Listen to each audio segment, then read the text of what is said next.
Assalamualaikum warahmatullahi wabarakatuh. Apa kabar siswa-siswiku semuanya? Selamat pagi. Kita ketemu lagi di video pembelajaran video materi di channel Ibu Alma. Video kali ini saya akan membahas tentang soal latihan ujian akhir semester untuk kelas 9. Jadi masih di persiapan ujian semester ya. Untuk yang kelas 9 silahkan kalian simak video ini sampai selesai. Oke?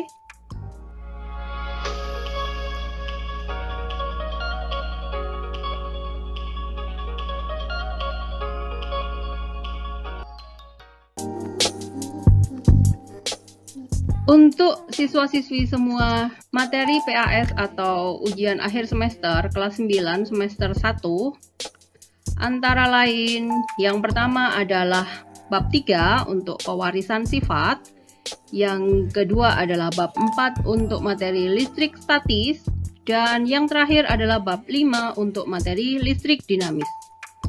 Buat kalian yang mungkin berasal dari sekolah lain, apabila materi 1 dan 2 itu diujikan di ujian akhir semester, kalian bisa melihat video soal di PTS. Saya sudah ada bahas materi 1 reproduksi manusia dan materi 2 reproduksi tumbuhan dan hewan.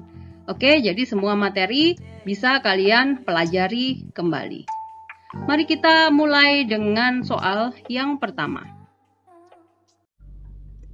Soal yang nomor 1, ini materinya pewarisan sifat.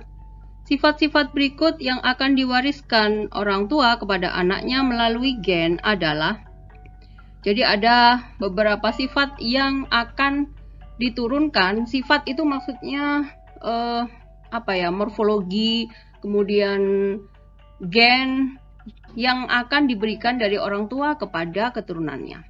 Ini ada 4 option. Yang A, pincang. Pincang itu bukan diturunkan karena pincang itu bisa jadi diakibatkan oleh kebiasaan, bisa juga karena kecelakaan dan sebagainya. Yang B, warna bola mata. Nah, ini betul. Kemudian yang C, panjang rambut, pasti bukan diturunkan melalui gen. D, bakat olahraga, itu juga tidak. Jadi jawaban yang tepat adalah warna bola mata. Sifat yang diturunkan dari orang tua kepada anak-anaknya melalui gen itu terdapat di dalam kromosom. Oke, kita lanjut soal nomor 2. Suatu individu memiliki genotip R besar, R kecil, T besar, T kecil. Jumlah gamet yang dimiliki individu tersebut adalah, perhatikan di sini ada 4 huruf. Jadi ini genotipnya ada 4 huruf. Berarti dia 2 sifat beda atau persilangannya adalah dihibrid. Kemudian yang kedua, perhatikan lagi di sini ada 2 heterozigot. Berarti berlaku rumus untuk menghitung gamet 2 pangkat N. N-nya kita ganti dengan 2. 2 pangkat 2 sama dengan 4. Jadi jumlah gametnya itu ada 4. Saya ulangi lagi. Jadi kalau kalian mendapatkan soal ada genotip induk dan diminta untuk menghitung berapa gamet yang dimiliki induk tersebut, lihatlah di situ huruf induknya ada berapa. Kalau induknya hurufnya 2, berarti gametnya setengah dari jumlah huruf induk. Kalau ini gametnya nanti 2 huruf. Karena di sini ada 2 heterozigot, ini ada 2 heterozigot. N-nya itu kita ganti dengan angka 2. Karena rumus untuk menghitung gamet adalah 2 pangkat N. Oke, kita cek jawabannya. Jadi jawaban yang tepat adalah D, 4 macam gamet. Apa saja gametnya? Misalnya kalian pertanyaannya model gamet yang ada dari induk tersebut. Yang pertama adalah R besar, T besar. Yang kedua adalah R besar, T kecil. Yang ketiga adalah R kecil, T besar. Dan yang keempat adalah R kecil, T kecil. Jadi total ada 4 gamet. Oke, lanjut. Oke, nomor 3 adalah persilangan. Tanaman kacang kapri berbatang tinggi, T besar disilangkan dengan tanaman kacang kapri berbatang pendek, T kecil, T kecil. Keturunan pertama kacang kapri berbatang tinggi, T besar T kecil 100%. Pernyataan yang benar terkait hasil persilangan tersebut adalah, ini berarti persilangannya adalah monohibrid dominan resesif. Tahu dari mana? Kita lihat dari keturunan pertama. Ini F1-nya. F1-nya ada satu huruf T besar. Ini ada satu T besar. Itu sudah menunjukkan fenotip mengikuti induk yang dominan, tinggi. Jadi T besar itu untuk batang tinggi. Sekarang kita cek pernyataan yang tepat dari soal tersebut. Yang A, persilangan di atas adalah monohibrid intermediate, salah, karena dominan resesif. Genotip keturunan bersifat homozigot, salah. T besar, T kecil, itu disebut dengan heterozigot. Gen T besar bersifat dominan terhadap T kecil, nah ini yang betul. Gen T besar bersifat intermediate, juga salah. Kalau intermediate itu muncul varietas baru atau fenotip baru. Oke, jawabannya C ya. Soal nomor 4. Suatu persilangan didapatkan keturunan mawar merah M besar M kecil dibanding mawar putih M kecil dengan perbandingan 1:1. Dari hasil tersebut, genotip kedua induk yang disilangkan adalah, nah berarti ini kita balik, kita bikin dulu tabelnya. Hasil di keturunannya adalah mawar merah M besar M kecil dan mawar putih M kecil. Hasilnya adalah 1:1. Misalnya yang induk yang kedua ini M kecilnya di sini, berarti di sini M besar dan di sini M kecil. Yang M besar M kecil ini induk pertama.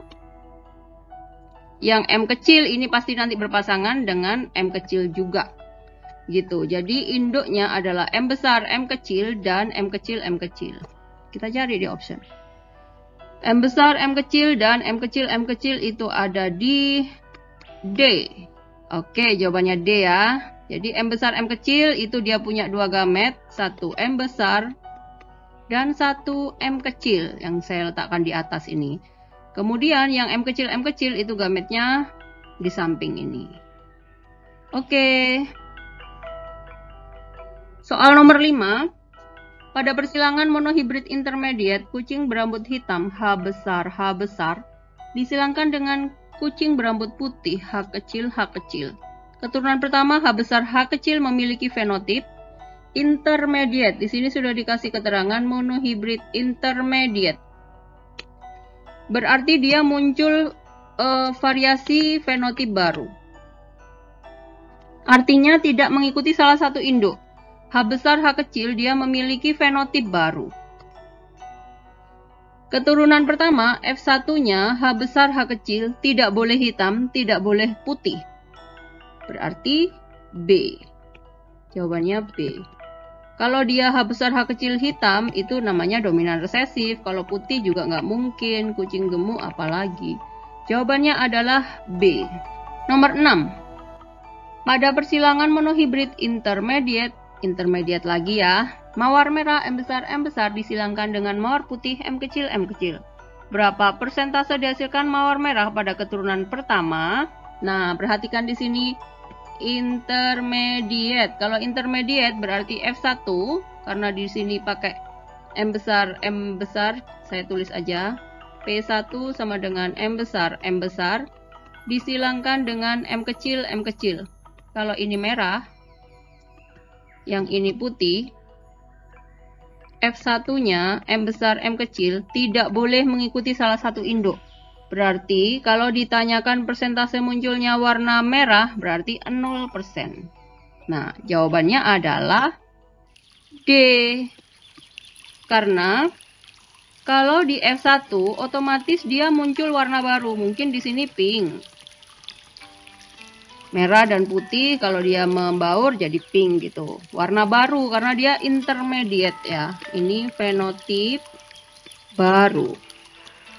Gitu. Jadi jawabannya adalah 0%. Nomor 7.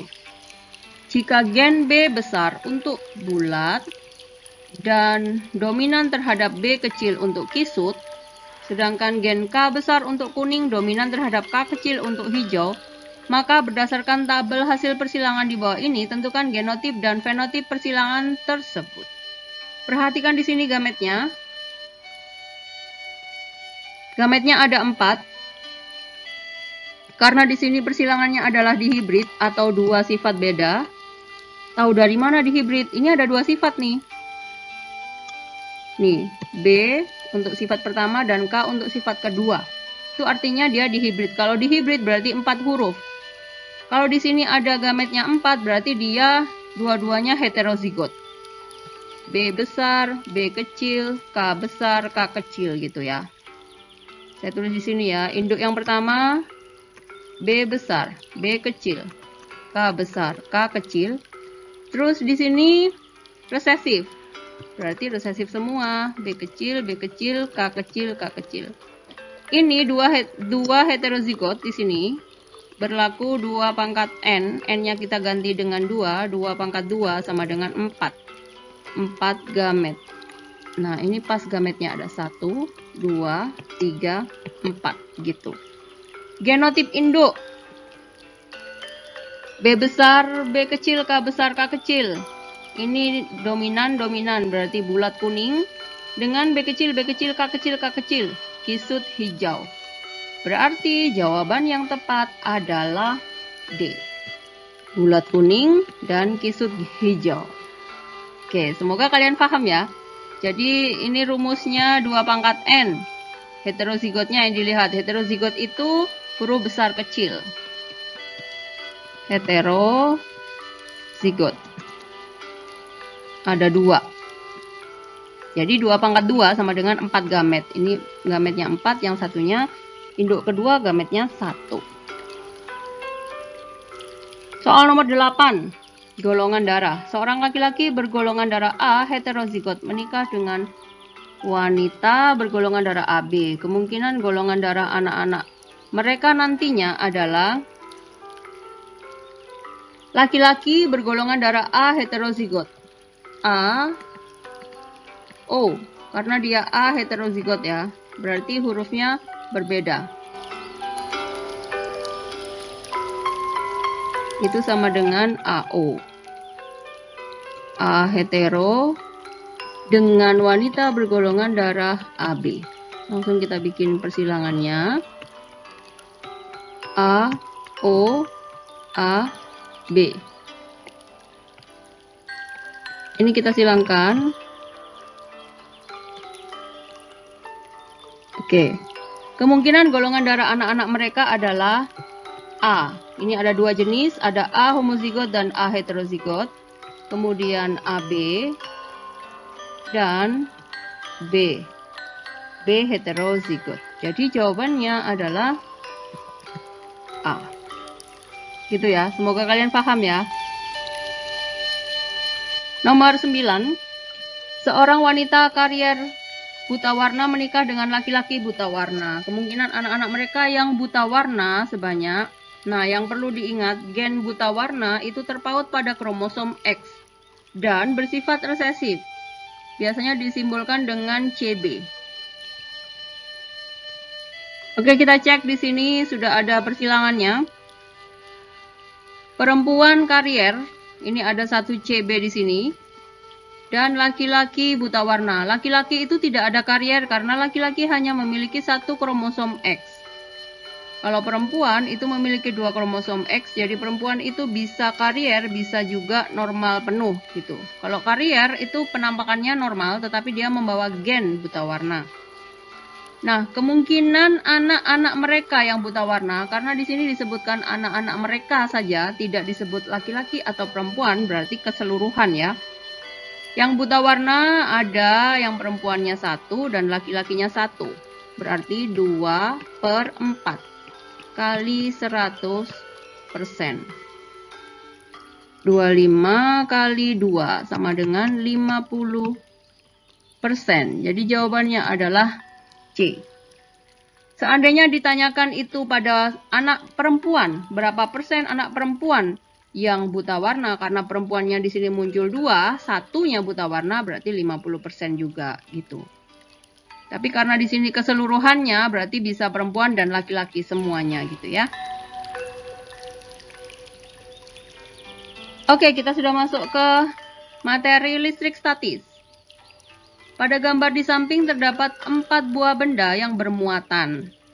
A menarik B, B menolak C, dan C menolak D. Jika benda A bermuatan positif, saya tulis dulu, A positif, A menarik B. Kalau dia tarik-menarik berarti dia berbeda muatan, berarti B negatif. Kemudian B menolak C, karena dia tolak-menolak maka muatannya sama, berarti C negatif. Dan C menolak D, berarti dia juga muatannya sama. Pertanyaannya, benda D bermuatan, nih negatif ya benda D, jadi jawabannya A. Kuncinya adalah kalau dia muatannya sejenis maka dia tolak-menolak, kalau muatannya berbeda jenis maka dia akan tarik-menarik. Gitu ya. 11. Kaca yang telah digosok dengan kain sutra didekatkan pada penggaris yang telah digosok pada rambut. Yang akan terjadi adalah, nah ini kita kasih keterangan, kaca kalau dia sudah digosok dengan kain sutra, kacanya jadi positif, sutranya yang negatif. Penggaris kalau habis digosok dengan rambut, penggaris jadi negatif dan rambut jadi positif. Kaca positif, penggaris negatif. Dua-duanya diinteraksikan. Yang akan terjadi adalah kaca dan penggaris positif dan negatif. Berarti tarik-menarik. Jawabannya B. Lanjut, soal nomor 12. Gambar berikut ini yang menunjukkan kedudukan daun elektroskop yang diberi muatan listrik secara induksi adalah, nah kita perhatikan di sini yang bagian atas ya, semuanya ini muatannya positif. Ketika muatan positif didekatkan dengan elektroskop, maka muatan negatif dari elektroskop akan naik ke kepala. Berarti kalau yang ini sama ini salah. Nah, secara teori, kalau dia ada muatan positif, maka yang mendekat adalah muatan negatif di antara dua. Karena muatan negatif sudah naik ke kepala, maka yang tersisa di elektroskop adalah muatan positif. Jadi, muatan positifnya akan menuju ke daun elektroskop. Jadi, jawabannya adalah C. Lanjut soal nomor 13. Perhatikan gambar garis gaya listrik berikut. Pola garis gaya listrik pada muatan listrik yang benar ditunjukkan oleh gambar. Untuk garis gaya listrik, pergerakannya adalah dari positif menuju ke negatif. Kalau dia gambar nomor 1, positif keluar, berarti itu betul. Kemudian kalau nomor 2, negatif keluar, ini salah. Nomor 3, berarti di luarnya ini positif ya. Positif menuju ke negatif, ini betul. Yang nomor 4 menuju positif salah.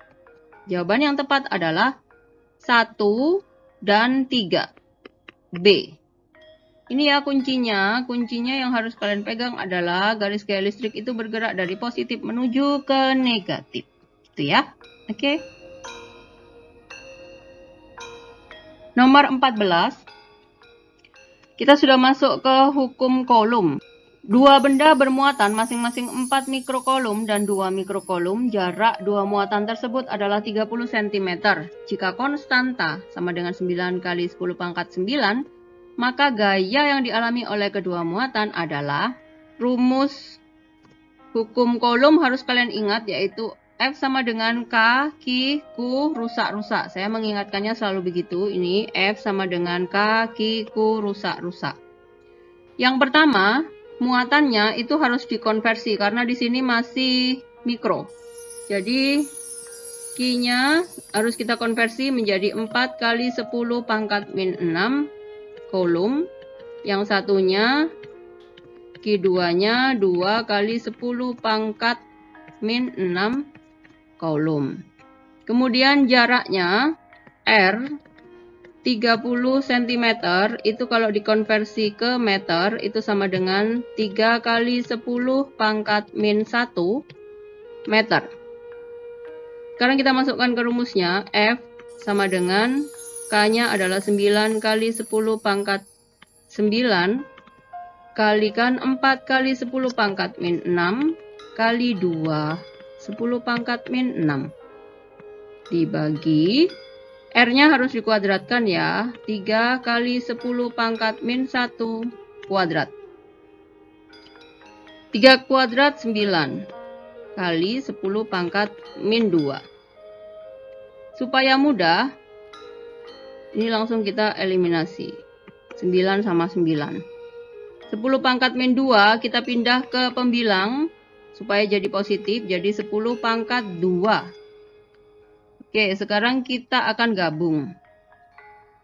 Yang pangkat-pangkat ini kita satukan. Saya tulis di sini.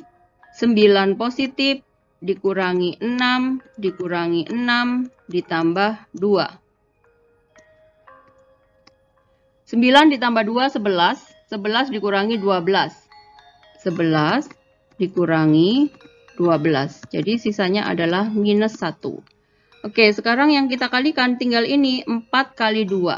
Saya tulis di sini. 4 kali 2 sama dengan 8 kali 10 pangkat min 1 sama dengan 0,8 Newton. Saya tulis warna biru. 0,8 Newton. Jadi jawabannya adalah A. Oke, semoga kalian paham ya. Ini kita cuman main eliminasi, menyederhanakan. Jadi tidak perlu takut kalau ada 10 pangkat min, 10 pangkat min itu. Kalian dengan mudah menyelesaikan soal hukum kolom dengan menggunakan proses penyederhanaan. Oke, kita lanjut. Soal nomor 15. Dua buah benda berdekatan seperti gambar di samping. Benda K dan L tolak-menolak dengan gaya 2 Newton. Jika muatan K tetap dan muatan L diperbesar menjadi 8Q, sedangkan jarak K dan L diperpanjang menjadi 10 cm, maka gaya tolak-menolak antara K dan L sekarang menjadi... Oke, ini yang kita lakukan adalah membandingkan antara dua data yang ada di soal. Jadi saya tulis aja. Data yang pertama, kita tetap pakai rumus hukum kolom. Ini gaya yang pertama saya akan tulis. 2N sama dengan muatan yang pertama, ini data 1 ya. 2Q kali Q, satunya nggak usah saya tulis. 5 cm-nya tetap aja, tapi dikuadratkan jadi 25. Dibandingkan dengan data kedua, muatan K tetap, berarti tetap ini. Gaya kedua yang kita cari, saya misalkan dengan variabel X. Muatan K tetap berarti 2Q. Muatan yang kedua menjadi 8Q.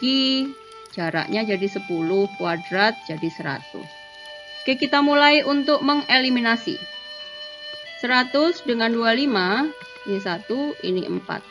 8 dengan 4, yang di sini 2. 2 dengan 2, habis. Ki, habis. Ini ada angka 2 ya. Oke, saya tulis di sebelahnya. 2N dikalikan 2, berarti 4N. Jadi kali silang gini ya. 4N, ini ada angka 2 di sini. Sama dengan X. Berarti jawabannya adalah D. Gitu. Jadi kita cuma membandingkan saja antara data yang pertama, ini data pertamanya di sini. Dengan gaya kolomnya adalah 2N. Data yang kedua ada di sini, ada di soal. Dan gaya tolak menolak yang kedua itu saya misalkan dengan simbol X. Tinggal dibandingkan gitu. Silakan diulang lagi supaya kalian lebih paham. Oke?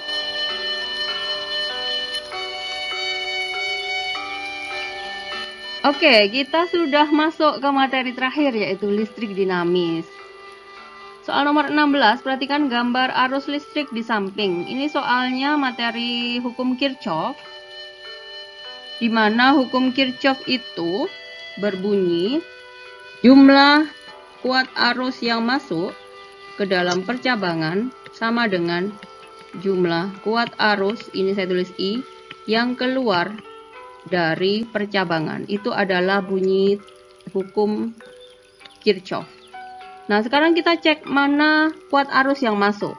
Yang masuk ke percabangan adalah nomor 1 dan nomor 5. Berarti kita tulis I1 ditambah I5 sama dengan yang keluar adalah ini keluar, ini keluar, ini keluar. Berarti I2 ditambah I3 ditambah I4. Sekarang kita masukkan angkanya. I1-nya 6, I5 yang kita cari, I2 sama dengan I3 sama dengan 4, dan I4-nya 3. Oke, kita jumlahkan. 6 ditambah I5 sama dengan 11. I5 sama dengan 11 dikurangi 6. Ini kita pindahkan. Yang 6 di sisi kiri itu pindah ke kanan jadi negatif. Jadi I5 sama dengan 5 ampere. Jawabannya D. Gitu ya. Jadi konsepnya sigma I masuk sama dengan sigma I keluar. Itu untuk hukum Kirchhoff. Cari mana kuat arus yang masuk, dijumlahkan, nanti sama dengan jumlah kuat arus yang keluar. Gitu. Oke, sekarang ke rangkaian listrik. Berdasarkan gambar rangkaian listrik di samping, besar hambatan totalnya adalah yang gambar yang pertama, yang atas ini adalah rangkaian listrik seri. Ini yang dijadikan soal ya, ini hanya pembanding saja. Kalau yang ini itu paralel.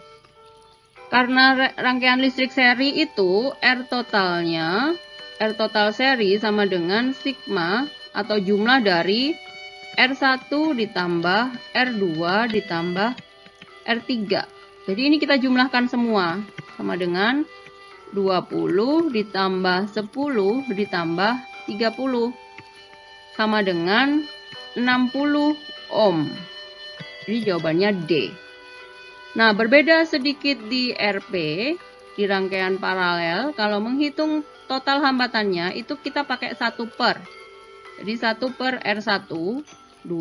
1 per R2 itu 3. Dan 1 per R3-nya 6. Ini kita samakan penyebutnya. Pakai 6. KPK-nya 6. 6 dibagi 2, 3. 6 dibagi 3, 2. 6 dibagi 6, 1. Sama dengan 6 per 6. Ini kita balik ya. Karena ini kan 1 per RP. RP kita balik. Tapi karena sama ya 6 dibagi 6, 1 ohm. Ini perbedaannya.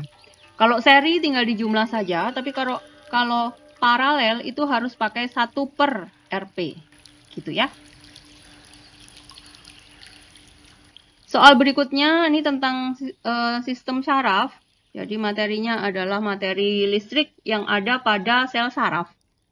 Bagian sel saraf manusia yang berfungsi menerima rangsangan atau impuls dari lingkungan dan meneruskannya ke badan sel ditunjukkan oleh nomor. Sebelum saya jawab, saya akan memberikan keterangan aja dulu. Jadi nomor 1 itu adalah dendrit. Dendrit yang fungsinya adalah menerima rangsang atau impuls. Jadi jawabannya nomor 1 ya. Terus keterangan yang nomor 2 itu adalah badan sel. Badan sel itu bagian utama dari sel itu karena di dalamnya itu ada nomor 3 yaitu nukleus pengendalinya. Pusat pengendali sel saraf atau inti sel. Nomor 4 itu selubung akson atau ditulis selubung mielin.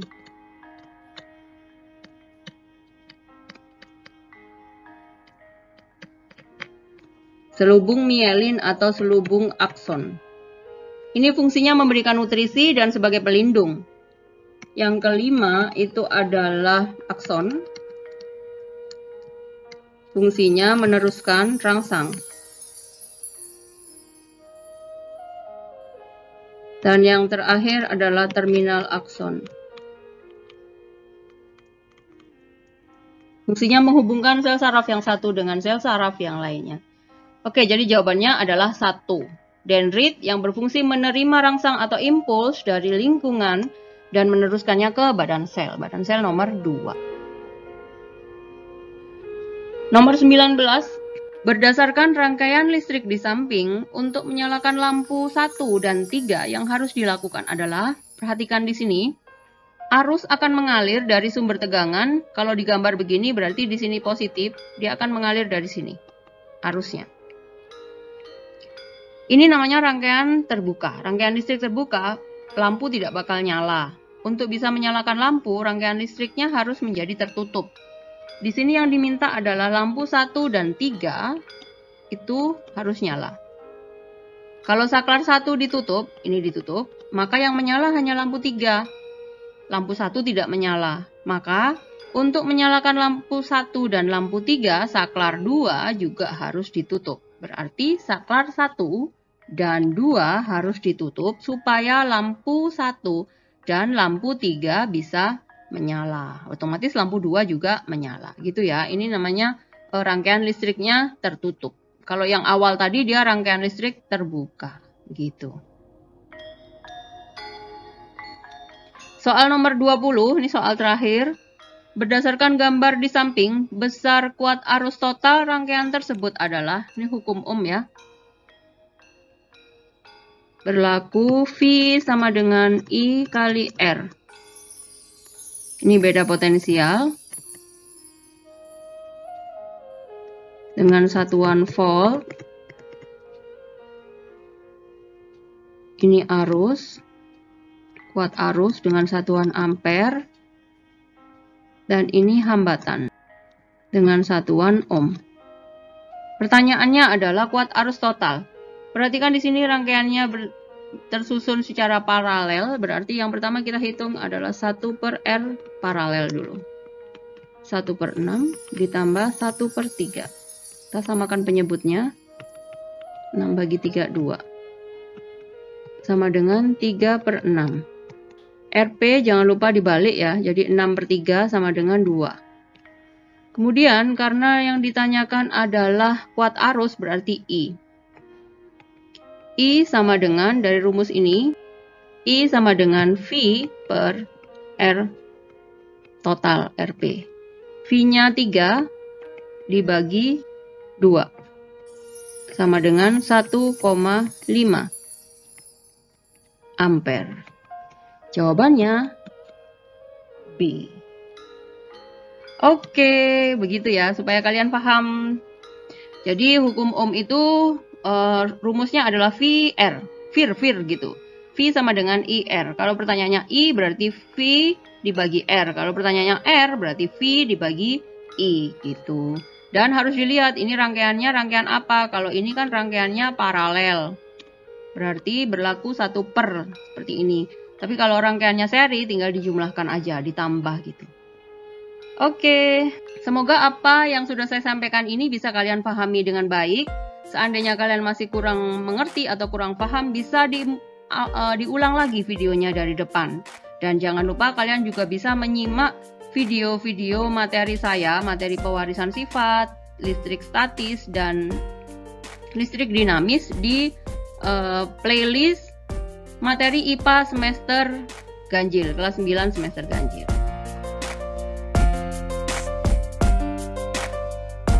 Demikian tadi video latihan soal persiapan ujian akhir semester IPA untuk kelas 9 sudah saya berikan ke kalian. Saya harap kalian bisa memahami dengan baik. Selamat belajar, semoga ujian semesternya sukses. Dan jangan lupa bagikan video ini ke teman-teman kalian yang lainnya. Kita ketemu lagi di video selanjutnya. Terima kasih. Wassalamualaikum warahmatullahi wabarakatuh. Selamat pagi semuanya.